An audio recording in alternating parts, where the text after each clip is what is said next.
The European Union is planning to row back on its maximalist demands for access to Britain's fishing waters when leaders are expected to intervene in post-Brexit trade negotiations, insiders have claimed. Michel Barnier, the EU's chief Brexit negotiator, has struggled to garner the attention of European capitals during the coronavirus pandemic as he tries to water down the mandate handed to him by leaders before the crisis started. His British counterpart, David Frost, Boris Johnson's lead negotiator, has told Brussels he will not accept the current plans, which Downing Street believes is an attempt to continue on the basis of the hated common fisheries policy. A new diplomatic effort, which could even see Mr. Frost defy the coronavirus pandemic and travel to Brussels for the first face-to-face talks for more than 2 months, to reinvigorate the faltering post-Brexit negotiations is expected to get underway next month. Brussels could even move away from its hardline fisheries as part of the effort to secure a deal after the Prime Minister was briefed talks could soon collapse if the EU doesn't agree to compromise on its red lines. "We should probably get more realistic about our fishing position," a senior diplomatic source told The Times. "These are the things that have to be decided at a much higher level than Frost or Barnier. The pandemic is destroying everything in the sense that everybody's mind is focused on something totally different to Brexit, which is the recovery and the exit strategy.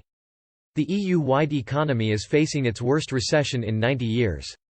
Mr. Frost will make a series of draft legal texts, including plans on fisheries and a regulatory level playing field, to member states in the hope of breaking the deadlock.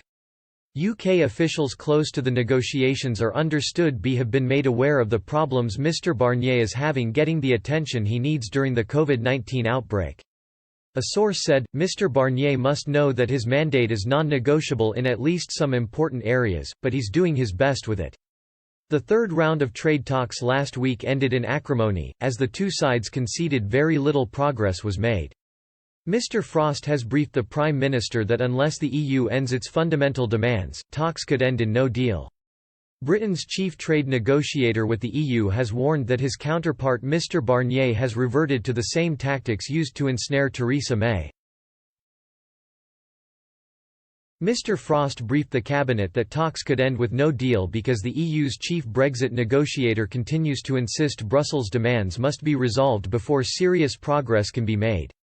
He told ministers the Frenchman is losing the argument but has little room for manoeuvre because of his reluctance to ask European capitals to change his negotiating mandate. Previously Mr. Barnier convinced Mrs. May that progress could only be made if she accepted the controversial Irish border backstop and multi-billion-pound Brexit divorce bill in the final deal.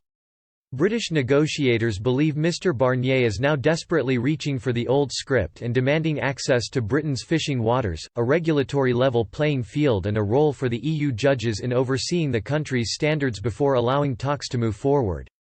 Relations hit rock bottom last week when Downing Street was left bewildered by claims it was not willing to pay the price for access to the EU's single market.